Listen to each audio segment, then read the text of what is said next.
guys, welcome back to another video. In this video, we'll be covering arrays. So we'll talk about three main parts, which is how to create an array, how to access an array, and how to alter an array. So let's dive into it. So the first thing we're going to do is first we're going to define what is an array.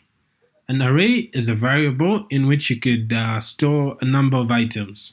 So these items could either be items of strings, they could be numbers, they could be objects, or whatever data type you want to store can be stored within an array. So we could give an example of creating a to-do list. So let's create an array. In the same way that we create variables, we say const. We'll give this array a name. So we'll name this to-dos. We name this array in a plural format because it's going to store more than one value. When you're creating a variable, such as a name, you just say name because you only store one value within it. So we'll call this to-dos, and we give it a value by adding square brackets. And then within these square brackets, we add our items. So we're adding an item of strings, which are our to-do items. So let's say this particular day, we have to exercise. We have to read a book. We have to write code.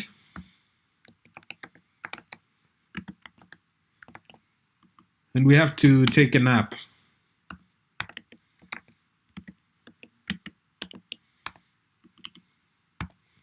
We can save that. And if we wanted to see what items are in our arrays, we could console log it.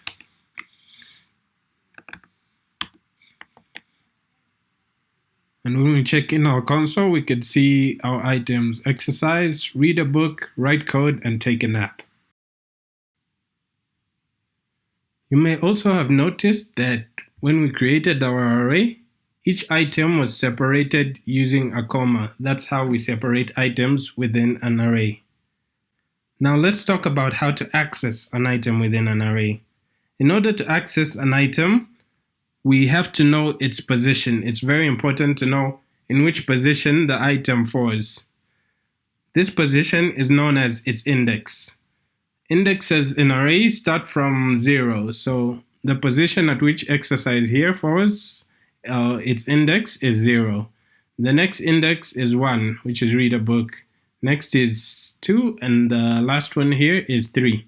So if we wanted to access an item within an array, we would write the name of the array, to-dos, our square brackets, and then we'd put the position of the item we want to access. For example, 0 would give us access to exercise. Let's just demonstrate that by putting it into our console. So we add square brackets and we put 0. Let's save that. And here we see exercise.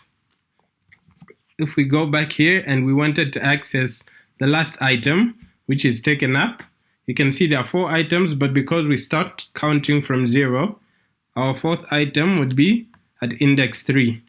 Let's save that, and we can see take a nap. We could also use this in order to change the value of an item.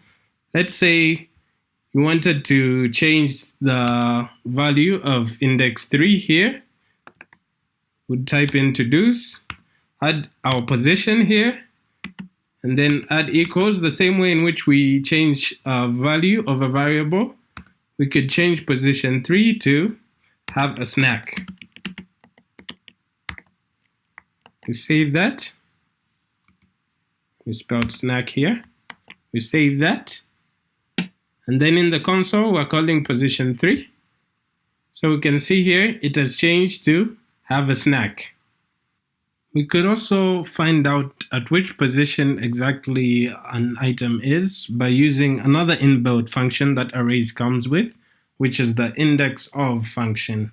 So let me just demonstrate how you do that. Just delete that. Then within our console log here, we could write the name of the array, and then we type index of. Add parentheses, and then we type the item in which we want to find out what position does it fall. So for example, we wanted to find out what position right code falls. Let's say right code. Save that. And then when we go to our console, we can see that right code is in position 2. Or let's say exercise.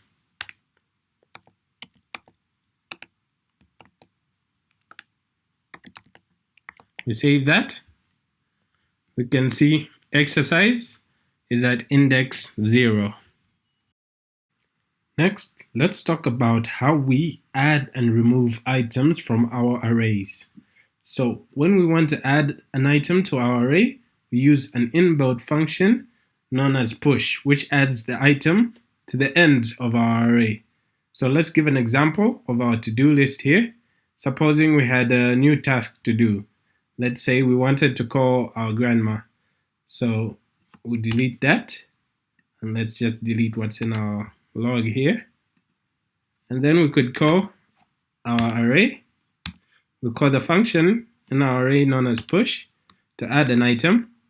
Then we could pass the value of the item we want to add, which is call grandma.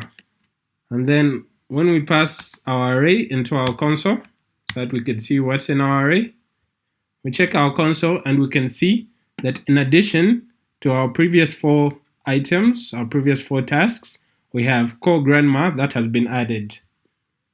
You could also remove an item from an array using a method known as pop. So pop removes the last item in our array. In this case, it would be take a nap. Let's say we did not want to take a nap anymore.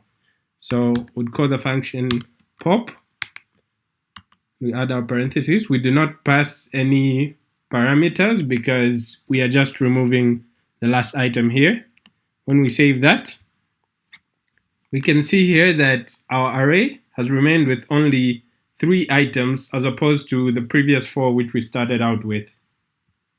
You could also remove the first item using a method known as shift, or you could add to the front of an array using a method known as unshift, but we do not usually do it. That's all I had for you guys today. I hope you enjoyed this video. Please leave me a like, subscribe, and hit the notification bell so that you never miss out on a new video.